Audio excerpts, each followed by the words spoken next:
Bangladesh army Sheikh হাসিনাকে সময় দিয়েছিল only 45 মিনিট। ইন দ্যাট মোমেন্ট সে চুজ করেছিল India. But why India was the most safest zone for হার?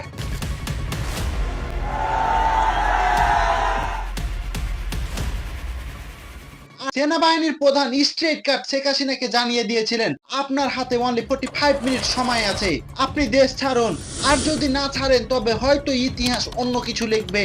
আর সেই মুহূর্তে শেখ হাসিনার কাছে দুইটি পথ খোলা ছিল, এক আত্মসমর্পণ করা, আর না হয় রাজনৈতিক আশ্রয় খোঁজা। তিনি বেছে নিয়েছিলেন দ্বিতীয় পথটাই, রাজনৈতিক আশ্রয় কেন্দ্র। কিন্তু ভারতে কেন? 1975 সালের পর ভারত আর শেখ হাসিনার পরিবার এক ডিপ্লোম্যাটিক রিলেশন তৈরি করেছিলেন। ভারতের ল সংস্থা আগে থেকেই জানতো যে এই অবস্থা হওয়ার সম্ভাবনা রয়েছে, তাই তো দিল্লি আগে থেকেই প্রস্তুত ছিল। যাই হোক, ভারত কেন শেখ হাসিনাকে জায়গা দিল? 1971 সাল থেকেই শেখ পরিবারের সাথে ভারতের সম্পর্ক ছিল রক্তের সম্পর্ক।